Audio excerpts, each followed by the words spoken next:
Senhor presidente, senhor ministro, obrigado por ter retornado à comissão, um gesto importante de diálogo. Ministro, primeiro eu queria dizer que o cargo que o senhor ocupa tem uma importância imensa na República Brasileira. A indicação de um interventor, assessor seu no Cefet, é algo que não contribui para a democracia e apequena o senhor no cargo que o senhor está ocupando nesse momento.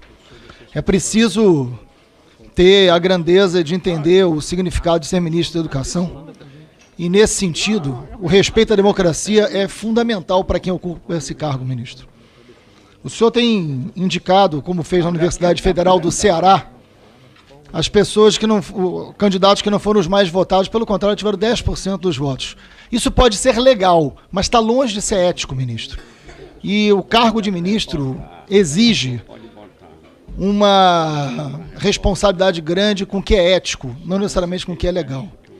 Quero dizer que o projeto Futuras, que eu li atentamente, ele precisa ser apresentado como PEC e não como projeto, porque ele altera a Constituição no artigo 207. Eu vou ler o artigo 207. As universidades gozam de autonomia didático-científica, administrativa e de gestão financeira e patrimonial e obedecerão ao princípio da indissociabilidade entre ensino, pesquisa e extensão. O senhor está alterando isso com o projeto Futuras.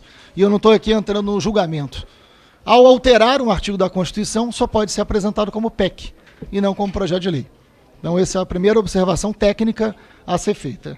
Além disso, ministro, quero dizer que o senhor citou na sua exposição, a qual assisti com muita atenção, a Universidade de Harvard e do MIT. Dizer que são realidades completamente diferentes do que o senhor está propondo no futuro, que o senhor comparou esses dois processos. Essas duas universidades, elas nascem por doações, isso é verdade, mas recebem enorme quantidade de recursos públicos para o seu funcionamento. É exatamente o inverso que o senhor está propondo com o Futuras. Então, essa é uma comparação indevida que o senhor está fazendo. Outra, que o senhor comparou, e aí eu achei que foi inconsequente, no mínimo, o custo de aluno de uma rede privada com o do aluno da universidade pública. Eu estou dizendo que os alunos, estranhamente, de uma universidade privada, custam metade dos alunos de uma universidade pública. Senhor ministro, o senhor me diga alguma universidade privada que tenha, por exemplo, um hospital como o da UFRJ funcionando. Porque aí eu vou poder entender que esses custos são comparáveis da forma simplista, como o senhor fez. Me diga uma universidade privada que tenha os cursos de extensão que as universidades federais têm, que tenha a capacidade de pesquisa e a integralidade com professores tão bem conceituados como as universidades federais têm. Porque esta comparação é rasa, ministro. E o senhor não pode ser raso, o senhor é ministro da Educação.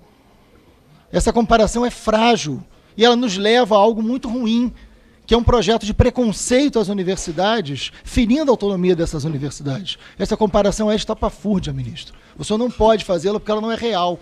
Mais do que isso, ministro, o senhor disse também na sua fala que as OS vão ser um modelo inovador, transparente, mas o senhor, no projeto, aparece as OS como chamamento público, o que fere o artigo 56 da LDB. O que fere o artigo 56 da LDB.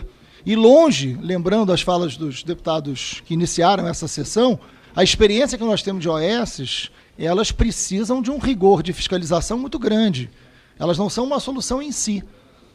E isso não aparece no projeto, pelo contrário, aparece um nível de fragilidade, de transparência muito grande.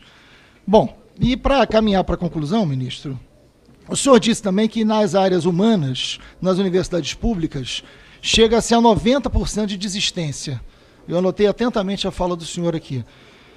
Essa é uma fala que deveria vir com dados mais precisos de um ministro. Isso não é a opinião de uma pessoa que a gente está colhendo no cotidiano das ruas. O senhor é ministro, o senhor fala como ministro sempre. Então, qual o conjunto de cursos tem 90% de abandono, de desistência nas áreas humanas? Isso é hegemônico?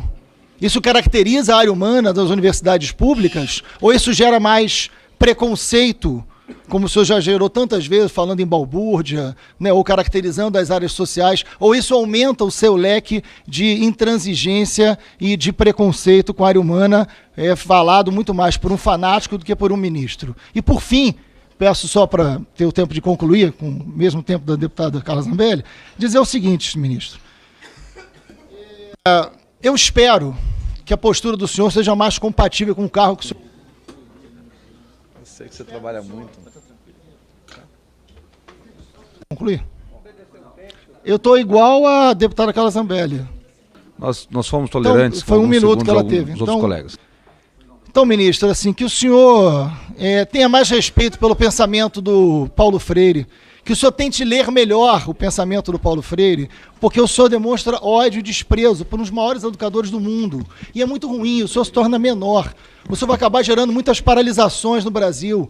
E paralisação não se escreve com Z, ministro, escreve com S.